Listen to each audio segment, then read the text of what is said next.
Oke, assalamualaikum warahmatullahi wabarakatuh. Pada kesempatan kali ini kita akan membahas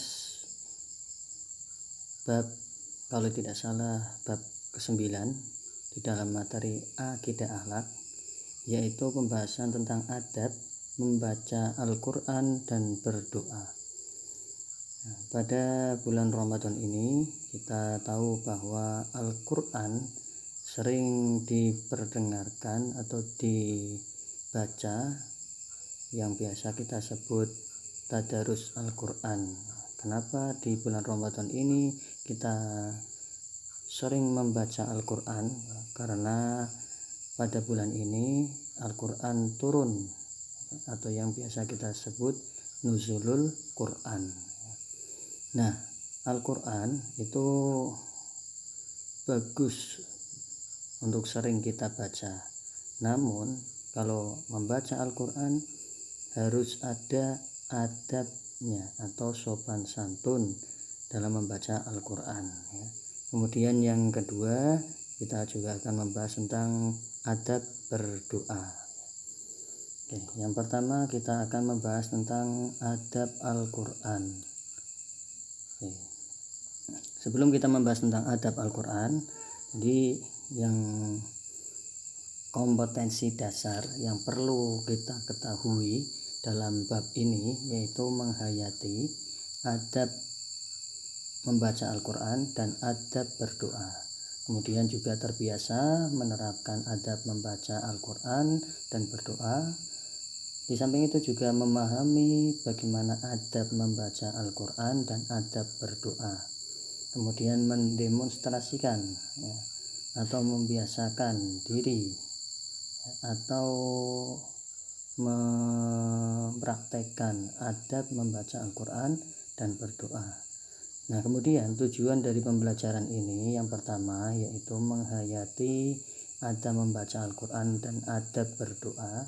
Kemudian terbiasa menerapkan adab membaca Al-Quran dan berdoa. Kemudian memahami adab membaca Al-Quran dan adab berdoa.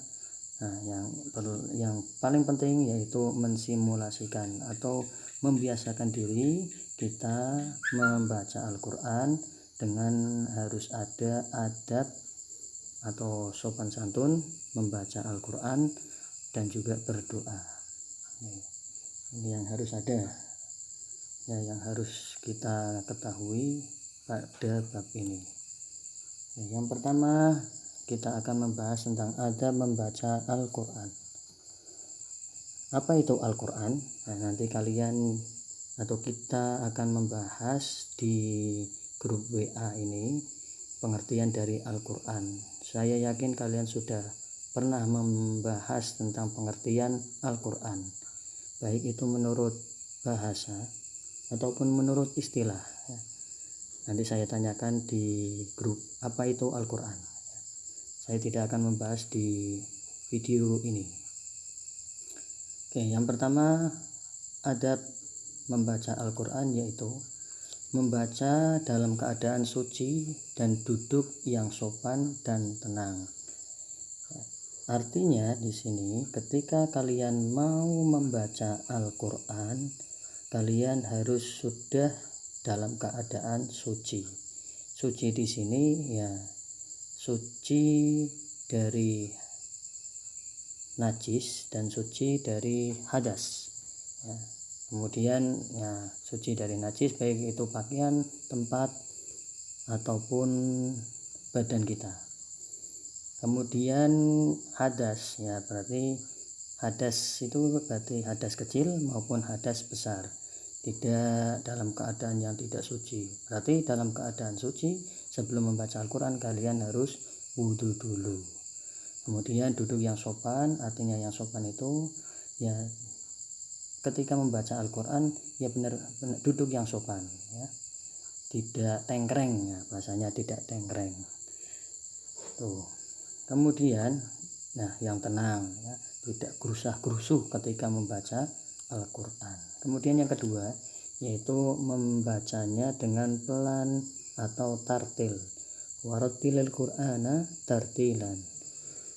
Tidak usah cepat-cepat, yang pelan, yang penting bisa menghayati ayat-ayat yang dibaca.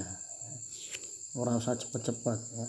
Target menghatam Al-Qur'an ya, tapi membaca Al-Qur'annya cepat-cepat ya, sehingga kehilangan tajwidnya ya, ketartilannya. Itu malah justru tidak baik. Kemudian yang ketiga, membaca Al-Qur'an dengan khusyuk. Nah, dengan menangis terenyuh karena sentuhan pengaruh ayat yang dibaca sehingga bisa menyentuh jiwa dan perasaan. Maksudnya apa? Ketika membaca Al-Qur'an itu fokus ya. Fokus dengan tidak guyonan ya, atau sambil dongeng. Itu tidak ya. Itu membaca Al-Qur'an dengan khusyuk. Kemudian yang keempat, membaguskan suara ketika membaca Al-Qur'an. Membaguskan suara di sini artinya ya suara yang kalian punya sebagus mungkin ketika membaca Al-Qur'an itu digunakan. Pak, saya suaranya tidak bagus, berarti orang usah maca Qur'an. Ya tidak begitu ya. Artinya sebagus mungkin yang kalian punya, nah itu ketika membaca Al-Qur'an dipakai. Kemudian yang kelima, membaca Al-Qur'an dimulai dengan isti'adhah atau membaca ta'awudz. Ya, tujuannya agar tidak terhindar dari godaan setan. Ya, agar terhindar dari godaan setan. A'udzubillahi minasyaitonirrajim. Itu. Nah, kenapa kok membaca Al-Qur'an itu harus ada adabnya? Ya, kita tahu bahwa yang namanya Al-Qur'an adalah pedoman bagi umat Islam, firman Allah, sehingga kita perlu menghormati Al-Qur'an. Nah, salah satu cara menghormati Al-Qur'an yaitu ketika membaca Al-Qur'an harus ada adabnya atau sopan santunnya.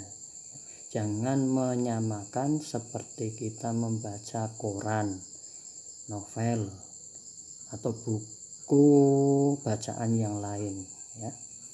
Nah, ini makanya perlu ada adab-adabnya ketika membaca Al-Qur'an.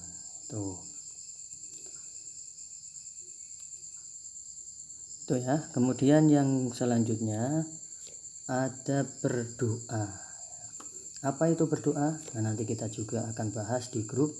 Kalian biasa berdoa, tapi harus tahu juga pengertian dari doa ya. Nah, ada berdoa yang pertama yaitu menghadirkan hati.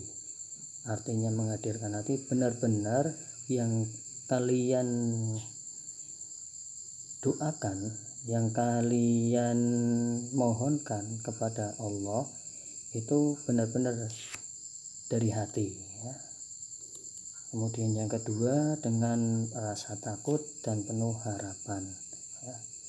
Jadi ketika berdoa itu benar-benar kalian itu merasa takut kepada Allah dan penuh harapan. Kalian menginginkan sesuatu ya penuh harapan. Benar-benar doa yang kalian, harapan yang kalian inginkan itu dimunculkan ketika kalian berdoa.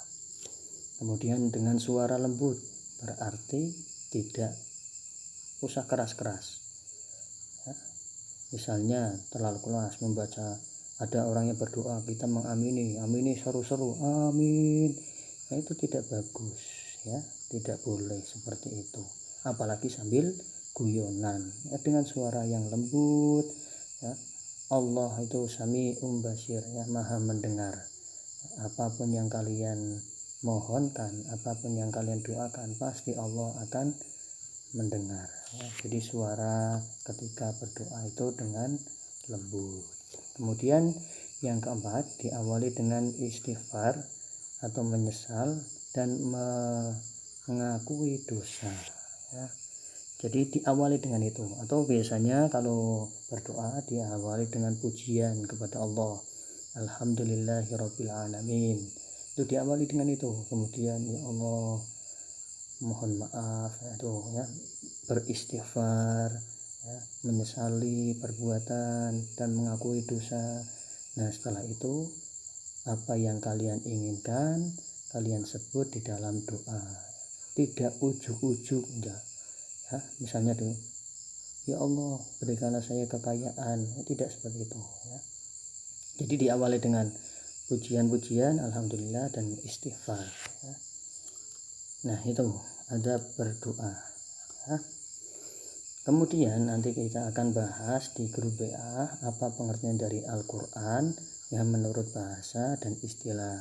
Kalian pasti sudah tahu itu, cuman ketahuan kalian saya ingin mengerti ya. Kemudian yang kedua, apa pengertian dari doa. Kalian pasti tahulah karena kalian pasti sudah pernah berdoa. Tapi doa itu apa? Nah nanti saya ingin tahu dari kalian pengertian doa itu apa ya. Nah nanti dua hal ini juga kita akan bahas di grup WA. Saya cukupkan saja video kali ini, semoga kalian paham. Apabila tidak paham nanti kalian diulang atau diputar lagi videonya ini ya. Sekian dari saya, wallahu muwaffiq ila aqwamit thoriq. Wassalamualaikum warahmatullahi wabarakatuh.